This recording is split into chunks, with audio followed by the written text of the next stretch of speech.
लड़के वाले लड़की की कुंडली में वे क्या योग दिखें जो होने पर विवाह टालने का प्रयास किया जाए, क्योंकि आजकल दहेज प्रताड़ना के झूठे मुकदमे और शारीरिक शोषण के या प्रताड़ना के झूठे मुकदमे ये जो चीज़ें हैं देखने में आई है अखबारों में, और कई जगह बहुत से लड़के आत्महत्या करते हैं।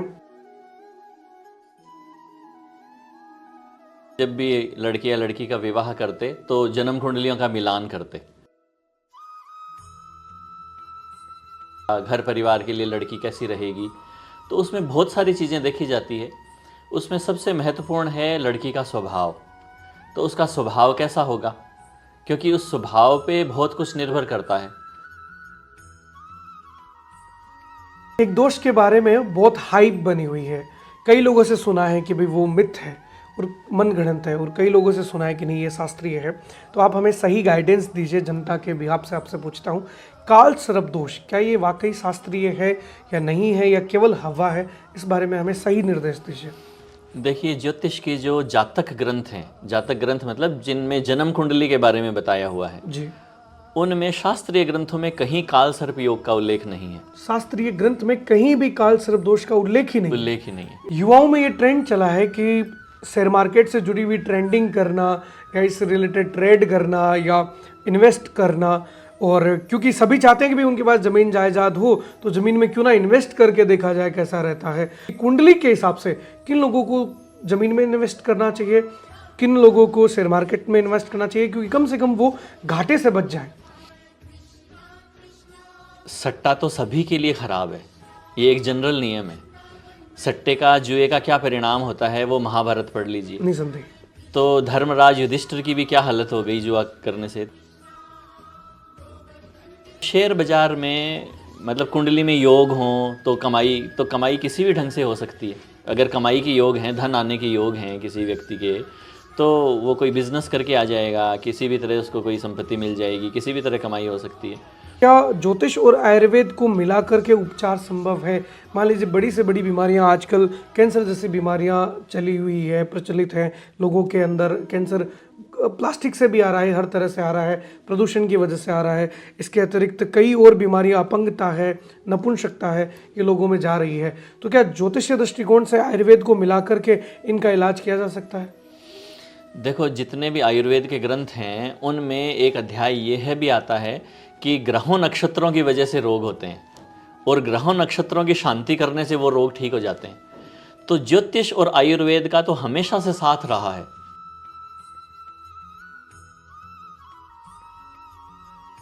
धर्मेण हन्यते व्याधि, धर्मेण हन्यते ग्रह, धर्मेण हन्यते शत्रु, यतस धर्म ततस जय। जहाँ धर्म है वहीं सभी प्रकार की विजयश्री भी है। ये पहले शब्द थे, ये पहली सीख थी मेरे गुरु डॉक्टर अमित कुमार धादीज जी के द्वारा मेरे लिए, यानी ज्योतिष के नए विद्यार्थी के लिए। मेरे गुरु सेलिब्रिटी एस्ट्रोलॉजर हैं, कई बड़े नेता, कई बड़े राजनीतिज्ञ, इसके साथ साथ कई बड़े फिल्म स्टार, कई बड़े उद्योगपति उनके संपर्क में हैं। ज्योतिष विद्या का उन्हें करीबन 25 सालों का विस्तृत अनुभव है। कई हज़ारों क्लाइंट्स की कुंडलियां उन्होंने देखी, और कुंडलियां देखकर उनका जीवन बदला है, उन्हें सही धर्मयुक्त राय दी है। आज हम उनसे ज्योतिष के कई विषयों पर चर्चा करेंगे।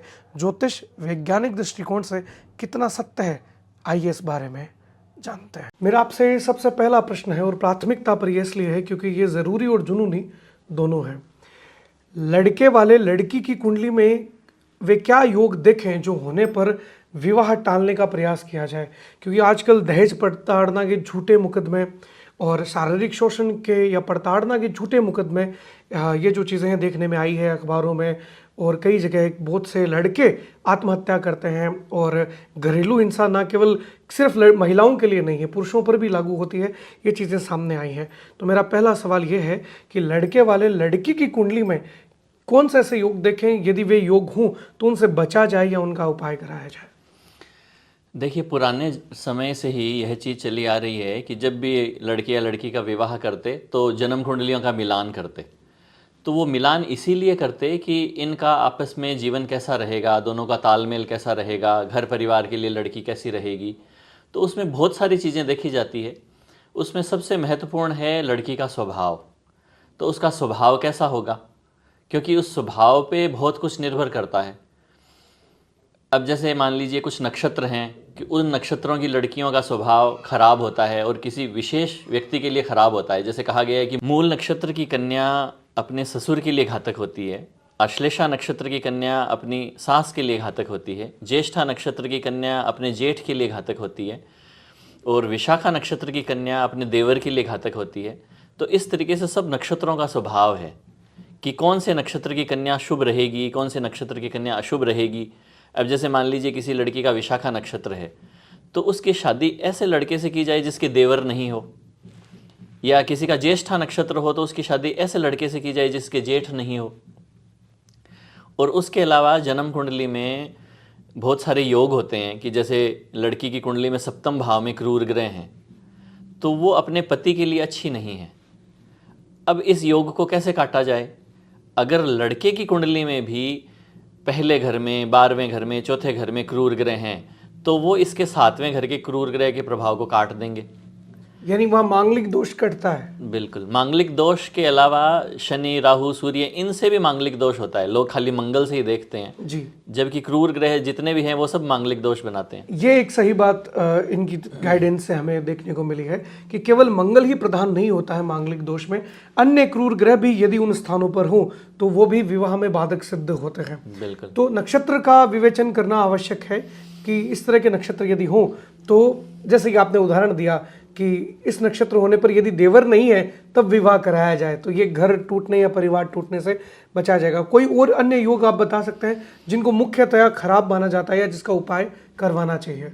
देखिए, बहुत सारे योग होते हैं ऐसे, जैसे किसी कन्या की कुंडली में 2 विवाह के योग हों, तो अगर हम पहले से ही देख लें तो उसकी पहली शादी विष्णु भगवान से कराने का विधान है कि घड़े में विष्णु भगवान की स्थापना करके या विष्णु भगवान की सोने की मूर्ति लेके उसके साथ उसका विवाह किया जाए, या वट विवाह है, पिपल विवाह है।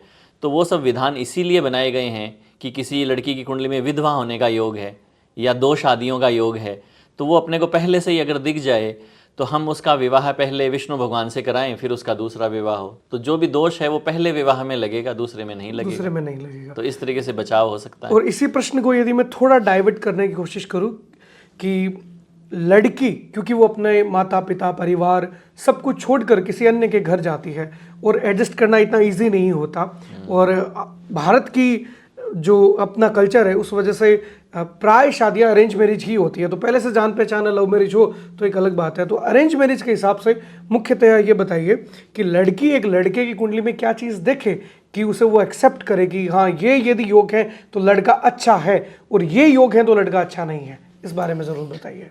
देखिए, बहुत सारी चीज़ें देखने की है। सबसे पहली चीज़ तो ये है कि उनका तालमेल कैसा रहेगा।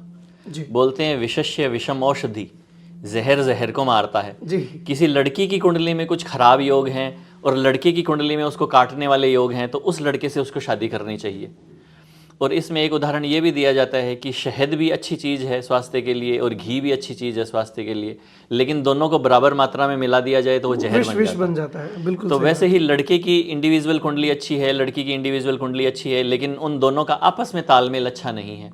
जिसे अष्टकूट मिलान हम अष्टकूट मिलान है, मांगलिक विचार है, कुंडलियों का मिलान है, स्वभाव का मिलान है, वो सब करके ही विवाह किया जाना चाहिए। एक कंडीशन में आपसे पूछता हूँ बीच में कि मान लीजिए कि अष्टकूट मिलान में अच्छे गुण मिल रहे हैं या अच्छे गुण नहीं मिल रहे हैं मान लीजिए, और कुंडली दोनों की इंडिविजुअल अच्छी है, दोनों के सप्तमेश काफी बलवान है, तो क्या उस विवाह के बारे में आगे विचार किया जा सकता है? गुण नहीं मिल रहे केवल। देखिए, ये गुण मिलान करने में भी लोगों को बहुत मोटा मोटी नॉलेज है। बोलते हैं little knowledge is dangerous thing. जी। तो गुण मिलान कई बार ऐसा होता है कि 13 ही गुण मिले हैं, 10 ही गुण मिले हैं, उसके बावजूद भी उनका वैवाहिक जीवन बहुत अच्छा रहता है। हाँ, ये कैसे होता है? ये ऐसे होता है कि जैसे मान लीजिए नाड़ी दोष आ रहा है, लेकिन एक्चुअल में नाड़ी दोष के परिहार भी हैं कि अगर एक ही नक्षत्र हो, राशि अलग अलग हो तो नाड़ी दोष का परिहार हो जाता है, नक्षत्र अलग अलग हो और राशि एक हो तो नाड़ी दोष का परिहार हो जाता है। उसके अलावा नक्षत्र के चरण हैं, उनमें अगर वेद नहीं है तो भी नाड़ी दोष का परिहार हो जाता है। केवल कंप्यूटर में या एप्लीकेशन में नाड़ी दोष देखकर डरना, चिंतित नहीं होना चाहिए। आजकल लोग बस अपने मोबाइल ऐप में देख लेते हैं कि इतने गुण मिल रहे हैं, चलो ये कर लेते हैं, इतने गुण, बहुत कम गुण मिल रहे हैं, चलो इसको तो रिजेक्ट करो। जबकि वो बहुत गलत तरीका है। इसी तरह गण दोष है, भकूट दोष है, ग्रह मित्र दोष है, सबके परिहार है। तो अगर परिहार हो रहा है, फिर अगर 10 ही गुण मिल रहे हैं तो भी विवाह किया जा सकता है।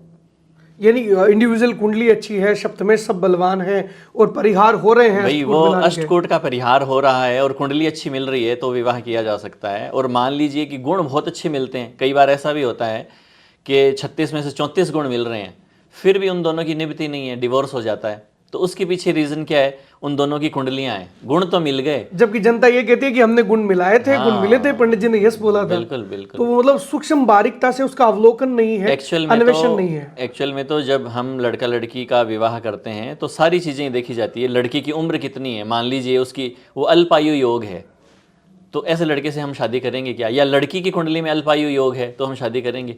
या फिर उसके बीमार रहने के योग हैं, आगे हमें दिख रहा है कि ये लड़का तो बीमार रहेगा, इसके तो ऐसे रोग लग जाएंगे कि जीवन खराब हो जाएगा, तो वो भी देखना जरूरी है।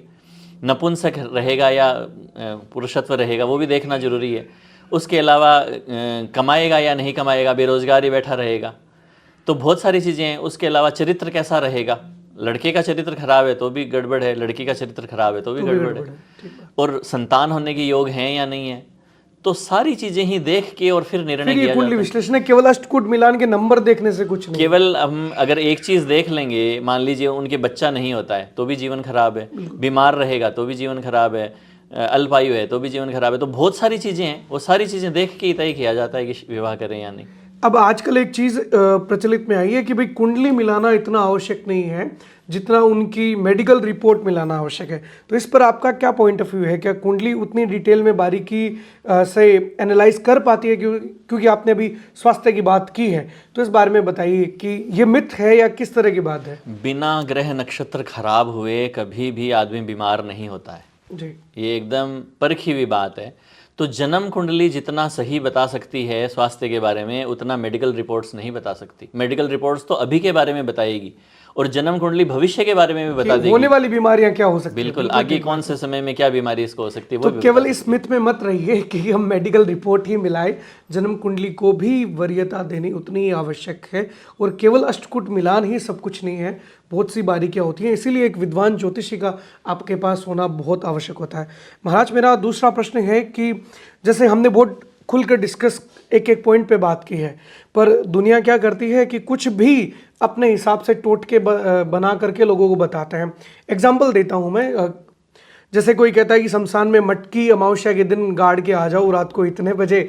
कोई बोलता है कि यदि राहु ठीक करना है तो टॉयलेट में नीले रंग को फ्लश आउट कर दो। कोई बोलता है कि भी हरे रंग के साबुत चनों को यूं करके आप ज़मीन में गाड़ दो, कोयले जलाकर पानी में बहा दो। तो क्योंकि अलग अलग प्रकार की विद्याएं होती होंगी, सब आपको इस तरह का नॉलेज है, पर इनमें कितनी सच्चाई है, इनका असर वाकई में होता है या नहीं होता है, या जनता केवल भ्रमित हो रही है? आजकल जनता को शॉर्टकट चाहिए, वो मेहनत नहीं करना चाहती, समय नहीं देना चाहती, तो उनके टोटके ही चाहिए उनको। टोटकों का ऐसा है कि कई बार तो फल मिल जाता है, कई बार नहीं मिलता है। बिल्कुल ठीक बात है। तो वो एक संयोग की बात है। ये चीज़ें टेस्टेड तो है नहीं कि जैसे हम कोई दवाई बनाते हैं तो उसका पहले टेस्ट करते हैं कि वो कितनी सफल है, फिर उसको बाजार में उतारते हैं। हर चीज़ का इसी ढंग से होता है कि हम पूरी चीज़ को टेस्ट करते हैं। तो जो शास्त्रीय उपाय हैं वो टेस्टेड उपाय हैं, ऋषि मुनि के द्वारा लंबे समय से किए गए उपाय बिल्कुल हैं। ऋषि मुनियों ने बताए और जनता ने उनको टेस्ट किया, इसीलिए आज हजारों सालों से वो उपाय चले आ रहे हैं। अगर उनमें दम नहीं होता तो वो लुप्त हो जाते, लोग उनको करना ही बंद कर देते। बिल्कुल ठीक बात। तो ये जो टोटके हैं ना, इनमें कुछ भी दम होता नहीं है। सही बात तो ये है, ये केवल एक साइकोलॉजिकल इफेक्ट हो जाता है कि भाई मैंने ऐसा किया तो इसके प्रभाव से ठीक हो जाएगा, थोड़ी पॉजिटिव थिंकिंग आ जाती है। इसके अलावा उनका कोई वैज्ञानिक उपयोग नहीं है। यानी अपने जो शास्त्रीय उपाय हैं ना, उनके पीछे तो विज्ञान है, मंत्र के पीछे भी विज्ञान है, हवन के पीछे भी विज्ञान है। अब जैसे टॉयलेट के अंदर ये आप फ्लश कर दो, इससे आपकी प्रॉब्लम सॉल्व हो जाएगी, तो इससे क्या होगा? केवल उसके मन में ये हो सकता है कि मैं ऐसा करूंगा तो ठीक हो जाएगा, तो थोड़ी पॉजिटिवनेस उसमें आ सकती है, इतना ही है। बल्कि उस उपाय के तथ्य में उसमें कोई लॉजिक नहीं है। उसमें कोई लॉजिक नहीं है। इस बात के लिए आप बिल्कुल सावधान रहिए, अवेयर रहिए कि टोने टोटके से केवल आपको मनोवैज्ञानिक तौर पर थोड़ा संबल मिलता है कि हाँ मैंने कोयलों को जलाया और इस नक्षत्र में मैं पानी में बहा करके आ गया, जबकि ऋषि मुनियों ने, देवताओं ने इसका कहीं कोई विधान नहीं दिया इस तरह के टोने टोटके उपायों का। इसलिए आपसे करबद्ध निवेदन है कि आप शास्त्रीय पद्धति से चलिए, जो विद्वान ज्योतिषी गण आपको सही रास्ता दिखाएं, धर्म का मार्ग दिखाएं, भगवान से जोड़े, जो सनातन की जड़ से जोड़े, केवल वही उपाय कीजिएगा। टोने टोटके केवल आपकी मानसिक अवस्था में जरा सा बदलाव करते हैं, इसके अतिरिक्त कुछ भी नहीं। महाराज, मैं आपसे अगला प्रश्न ये जानना चाहूँगा कि दैनिक दिनचर्या में मोस्टली आदमी कौन से ऐसे उपाय करे जिससे वो 9 ग्रहों को ठीक कर ले, इससे रिलेटेड आप कुछ बताएंगे? देखिए, अपनी जो हिंदू धर्म की संस्कृति है उसमें अपनी दिनचर्या इसी ढंग से निर्धारित की गई है कि ग्रहों के उपाय अपने आप ही होते रहते हैं। ऐसे नहीं है कि हर व्यक्ति को कुंडली दिखानी पड़े, उसके उपाय करने पड़े। तो जैसे सबसे पहले तो है कि सूर्य उदय से पहले उठना। ये सनातन धर्म का हिस्सा है। बिल्कुल। तो इसमें क्या होगा, आप सूर्य उदय से पहले उठेंगे तो आपका सूर्य जो है उसके जो भी दोष हैं कुंडली में वो दूर होंगे, और सूर्य आपका बलवान होगा जो कि ग्रहों का राजा है। सारे ग्रह उसी के ही चक्कर लगाते हैं। और सूर्य उदय से पहले जो समय माना गया है वो ब्रह्म मुहूर्त है। ब्रह्म मुहूर्त मतलब ज्ञान का मुहूर्त। उस समय में आपके दिमाग में अच्छे विचार आएंगे और आपकी समस्याओं के हल भी उस समय में आ जाएंगे। और बोलते हैं व्यक्ति के जीवन में अधिकांश समस्याएं इसी कारण आती है कि उसकी बुद्धि गलत दिशा में चली जाती है। इसीलिए गायत्री मंत्र को सर्वोपरि मंत्र माना गया। उसमें यही प्रार्थना की गई है कि ईश्वर मेरी बुद्धि को सही दिशा में प्रेरित करें। तो समय अच्छा खराब हर इंसान का आता जाता रहता है, लेकिन अगर बुद्धि सही रही तो आदमी खराब समय से भी निकल जाता है। तो सबसे पहली चीज़ है ब्रह्म मुहूर्त में उठना, सुबह जल्दी उठना। फिर उसके बाद में सूर्य भगवान को अर्घ्य देना और अपने पूजा आराधना करना। और पूजा आराधना में भी गृहस्थ व्यक्ति के लिए कहा गया है कि 5 देवताओं की नित्य पूजा करनी चाहिए। भगवान शिव, दुर्गा जी, गणेश जी, विष्णु भगवान और सूर्य भगवान। तो ये जो पंचदेव हैं इनकी पूजा करने से सब ग्रहों की शांति होती है। तो आपने अपने घर में अगर पूजा घर बना रखा है तो ये 5 देवी देवताओं की फोटो या मूर्ति रखें और उनकी पूजा करें। तो इनकी पूजा करने से 9 ग्रहों की शांति अपने आप हो जाती है। और विशेष से बृहस्पति की भी, क्योंकि पूजा करना आध्यात्मिकता से जुड़ा हुआ। अब देखिए क्या है, ज्योतिष में कहा गया है कि अगर केतु खराब हो तो गणेश जी की पूजा करें, अगर आपका सूर्य खराब हो तो भगवान शिव की पूजा करें, अगर आपका शुक्र या चंद्रमा खराब हो तो दुर्गा माँ की या पार्वती जी की पूजा करें। तो इस तरीके से क्या है, इन 5 देवताओं की पूजा करने से सब ग्रहों की शांति हो जाती है। फिर उसके बाद में कहा गया कि भाई कुत्ते को रोटी खिलाओ, गाय को चारा डालो, अतिथि का सत्कार करो। तो ये जो चीज़ें हैं ना, ये चीज़ें अपने 9 ग्रहों को अपने आप ठीक कर देती है। यानी सनातन धर्म से जुड़ी हुई हम दिनचर्या को अपनाते हैं, अपने कल्चर को नहीं छोड़ते हैं। तो केवल कि बड़ों का जैसे सम्मान किया जाए, जो जानवर हैं कुत्ते उन सबको रोटी वगैरह दी जाए, पिपीलिका इत्यादि की सेवा वगैरह की जाए, अतिथियों का मान सम्मान किया जाए, सुबह जल्दी उठा जाए। तो ये चीज़ें जो हैं आपकी दैनिक दिनचर्या में यदि शामिल होंगी तो नवग्रह खुद ब खुद मतलब जो है शांत हो जाएंगे, अपने आप ठीक हो जाएंगे। उनके लिए अलग उपाय करने की विशेष आवश्यकता नहीं पड़ेगी यदि आप व्यवहारिक उपाय करना चाहते हो।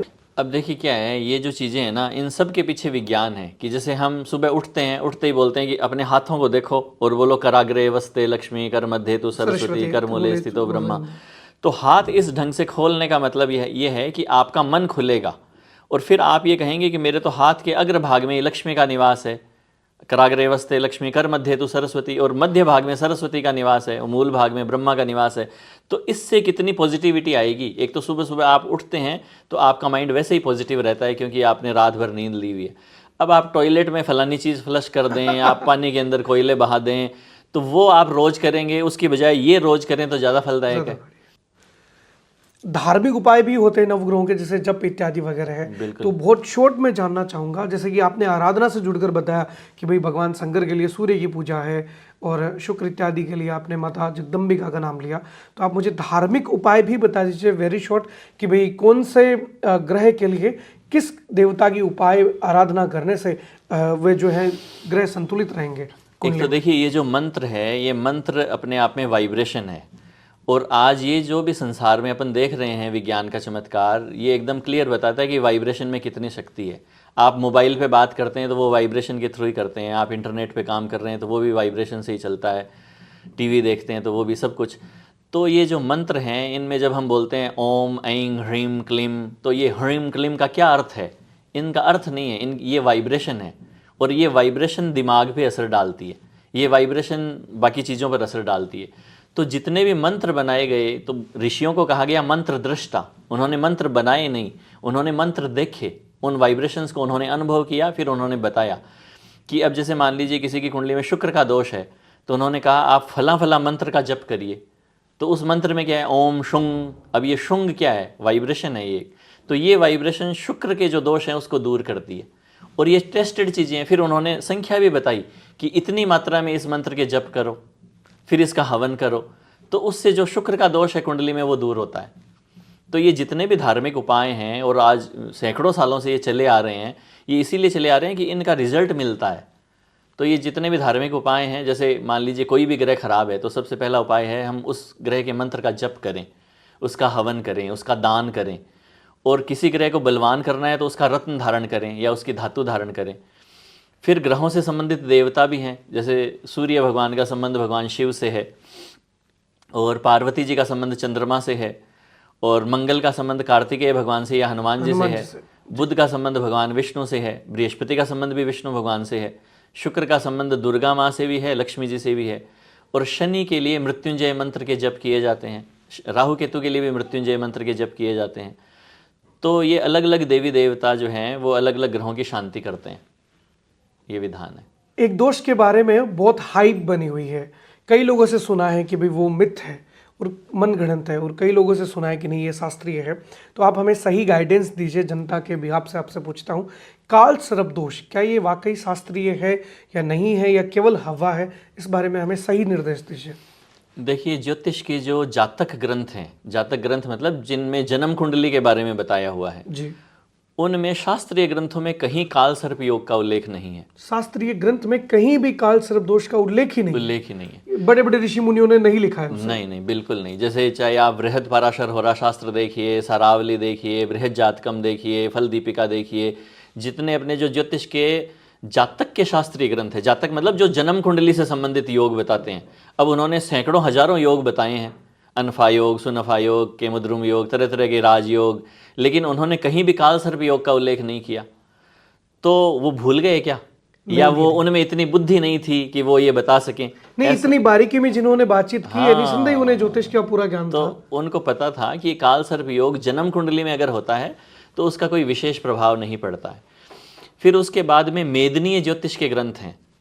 मेदनीय ज्योतिष का मतलब जो ज्योतिष ये बताती है कि फला देश पे विपत्ति आएगी, आंधी आएगी, तूफान आएगा, अतिवृष्टि होगी, अनावृष्टि होगी, भूकंप आएगा। तो ये जो इसके ग्रंथ अलग से लिखे गए हैं जो पूरे विश्व के बारे में बताती है जी, राजा महाराजाओं की स्थिति के बारे में बताती है। तो उसमें जरूर कहीं काल सर्प योग का उल्लेख आता है कि जब ये काल सर्प योग बनता है तो विश्व में आपदाएं आती है, परेशानी आती है। भौगोलिक स्थिति परिस्थिति से जुड़ा हुआ योग वर्णित है अलग ग्रंथों में। अब लोगों ने इसको जन्म कुंडली में लगाना शुरू कर दिया। अब उनसे अगर कहते हैं तो वो ये बोलते हैं कि जब पूरे विश्व पे इसका प्रभाव पड़ता है तो फिर जन्म कुंडली में जिसकी होगा उसकी क्यों नहीं पड़ेगा।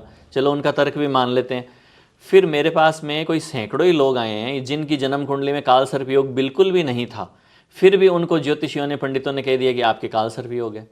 तो मैंने कहा काल सर्प योग है ही नहीं। फिर उनसे मैंने बात की तो वो कहते हैं आंशिक काल सर्प योग है। भैया ये आंशिक काल सर्प योग क्या होता है? बोलते हैं राहु केतु के बीच में मान लीजिए 1 या 2 ग्रह नहीं आए, बाकी सब ग्रह आ जाएं तो आंशिक काल सर्प योग हो जाता है। तो ऐसे योग तो हर कुंडली में मिल जाएंगे। फिर तो व्यक्ति मतलब जितने भी लोग हैं दुनिया में सारे के सारे काल सर्प योग वाले होंगे। बस उनको क्या है, ज्योतिष का पूरा नॉलेज है नहीं, उनको ये छोटा सा योग काल सर्प आता है और इसके बहाने लोगों को डरा के पूजा अनुष्ठान करा के उनको अपना काम करना है। तो ये काल सर्प योग की स्थिति ये है। काल सर्प योग जो है वो शास्त्रीय ग्रंथों में कुंडली एनालाइज के लिए नहीं दिया हुआ, मेदनी ज्योतिष का आपके अनुसार ये पार्ट है।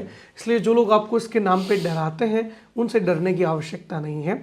ऐसे ज्योतिषी से जाकर मिलिए और ऐसे विद्वान से जाकर मिलिए जिन्होंने ग्रंथों का अध्ययन किया हो, शास्त्र का अध्ययन किया हो, ना कि अपने मन से टोने टोटके या योग झूठे मूठे बना करके आपको डराया धमकाया जा रहा हो। इसलिए आप सावधान रहिए।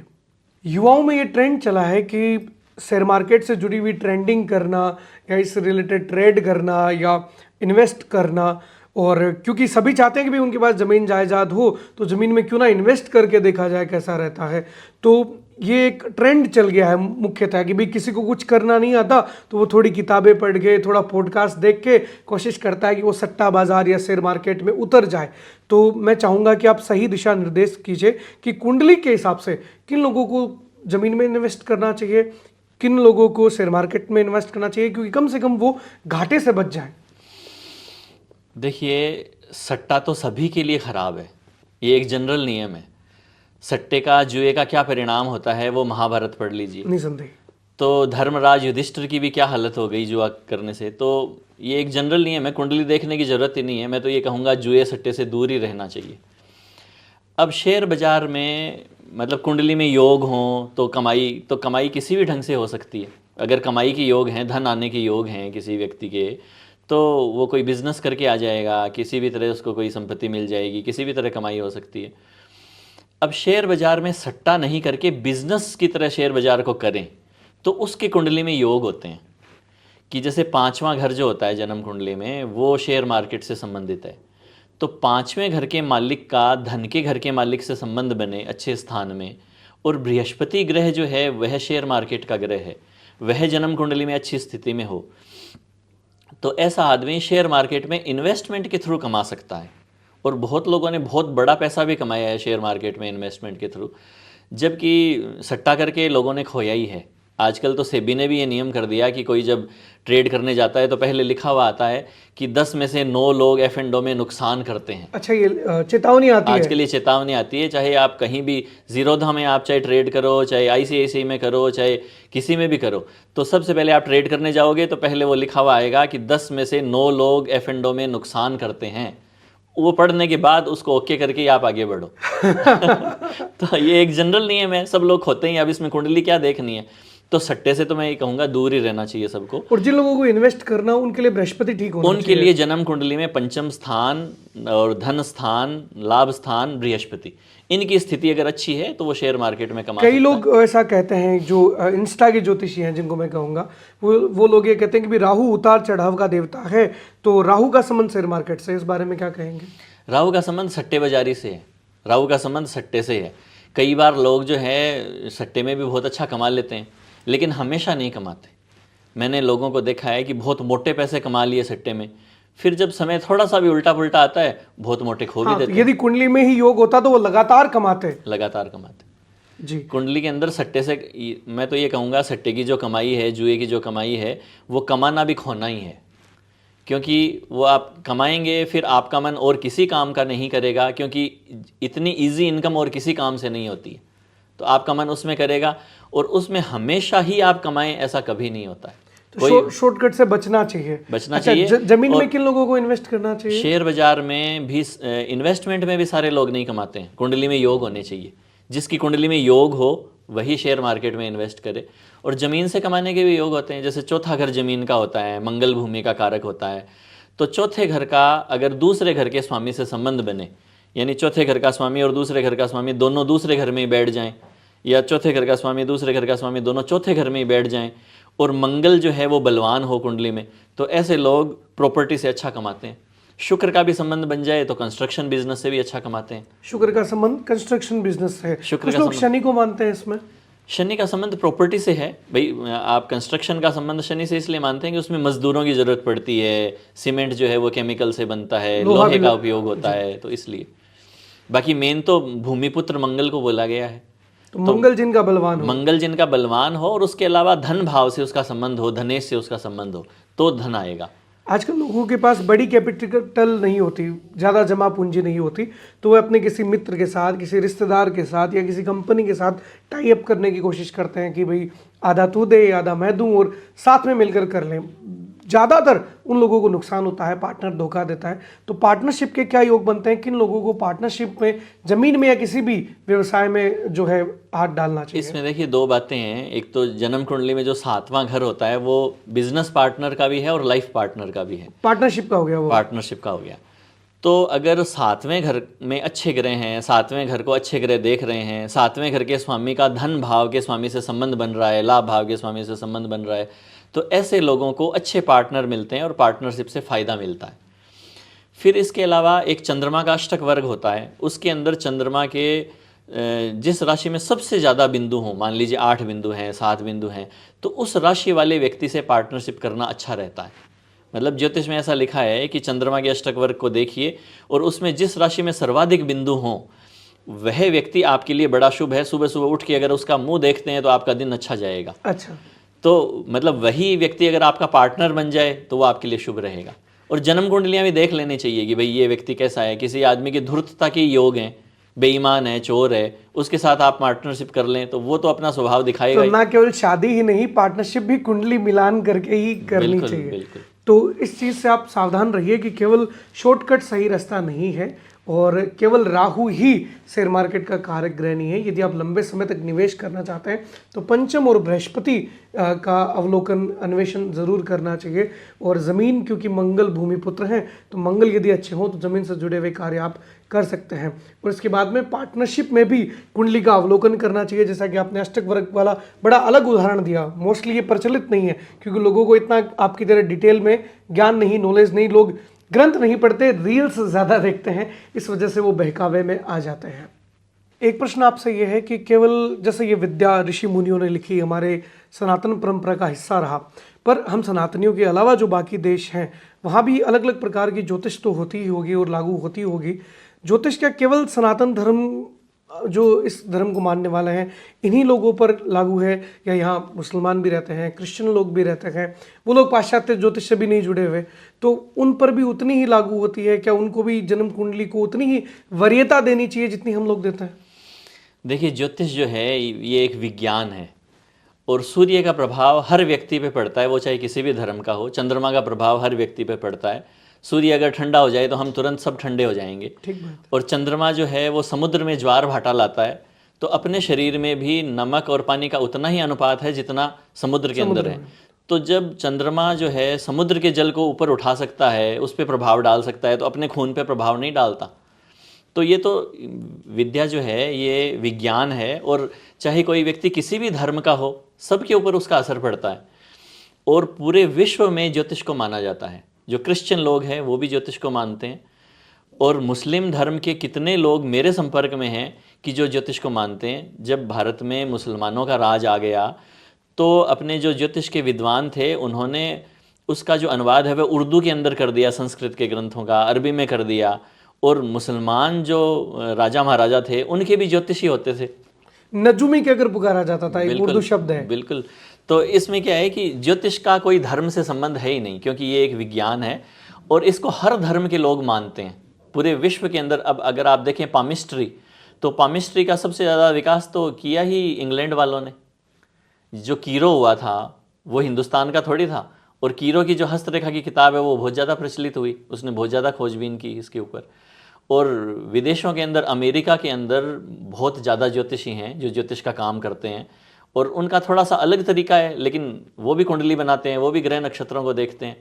तो ज्योतिष का तो कोई धर्म से संबंध है ही नहीं। अभी मैं थोड़े दिन पहले ही इंटरनेट पे देख रहा था कि एक मुस्लिम व्यक्ति है जो बहुत बड़ा आदमी है और वो ये बोलता है कि मैं तो कुंडली दिखा के ही सारे काम करता हूँ, जबकि उनके धर्म में ज्योतिष का नाम ही नहीं है बिल्कुल भी। बिल्कुल ठीक बात है।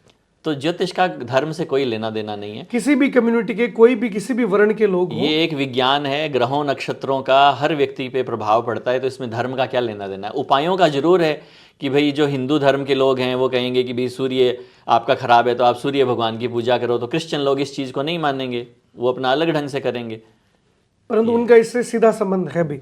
एक प्रश्न ये है, क्योंकि हमने शुरुआत में स्वास्थ्य से रिलेटेड बात की थी, तो क्या ज्योतिष और आयुर्वेद को मिला करके उपचार संभव है? मान लीजिए बड़ी से बड़ी बीमारियां आजकल, कैंसर जैसी बीमारियां चली हुई है, प्रचलित है लोगों के अंदर। कैंसर प्लास्टिक से भी आ रहा है, हर तरह से आ रहा है, प्रदूषण की वजह से आ रहा है। इसके अतिरिक्त कई और बीमारियां, अपंगता है, नपुंसकता है, ये लोगों में जा रही है। तो क्या ज्योतिषीय दृष्टिकोण से आयुर्वेद को मिला करके इनका इलाज किया जा सकता है? देखो, जितने भी आयुर्वेद के ग्रंथ हैं उनमें एक अध्याय ये है भी आता है कि ग्रहों नक्षत्रों की वजह से रोग होते हैं और ग्रहों नक्षत्रों की शांति करने से वो रोग ठीक हो जाते हैं। तो ज्योतिष और आयुर्वेद का तो हमेशा से साथ रहा है और ये बात एकदम फैक्ट है कि बिना ग्रह नक्षत्र खराब आए व्यक्ति बीमार होता ही नहीं है।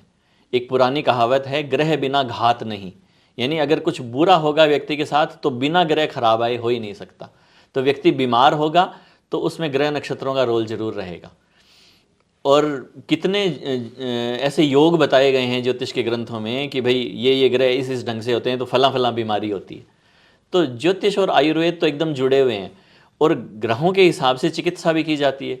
जैसे जितने भी रत्न हैं, जैसे माणक है, मोती है, पुखराज है, इन सब की पिष्टियाँ बना के और आयुर्वेद आचार्य देते रहे हैं, उनके चूर्ण बना के, उनकी पिष्टि बना के। तो मतलब अगर इस व्यक्ति की कुंडली देखें और इसके बृहस्पति के कारण से यह बीमार है, तो अपन जो पुखराज है उसकी पिष्टि बना के उसको चटाएं तो उसको फ़ायदा होता है। रत्नों को धारण करने से भी लाभ होता है। तो ज्योतिष और आयुर्वेद तो हमेशा से जुड़े हुए रहे हैं। और ये बात तो एकदम एक पैरासिलिसस नाम का एक आदमी हुआ है, उसने मतलब ये बात सिद्ध कर दी कि बिना ग्रह नक्षत्र खराब आए व्यक्ति बीमार होता ही नहीं है। बिना नक्षत्र खराब आए व्यक्ति बीमार होता ही नहीं है, यानी ज्योतिष का और आयुर्वेद का सीधा सीधा संबंध है। तो यदि आप बीमार हैं और मानसिक अवस्थाओं में पीड़ित हैं तो आप ज्योतिष और आयुर्वेद दोनों का सहारा लीजिए। मणि, मंत्र, औषधि, इस प्रकार से यदि आप चिकित्सा करते हैं तो आपको बहुत आराम मिलेगा। महाराज जी, हमको समय देने के लिए आपका बहुत बहुत धन्यवाद। आप यहाँ आए, हमारे लिए बड़े सौभाग्य की बात है। मैंने जीवन में बहुत कुछ आपसे सीखा है और मेरे लिए प्राथमिकता में हमेशा से आपकी रेस्पेक्ट, जो आपने मुझे सिखाया, आपके द्वारा सिखाई गई विद्या रहेगी।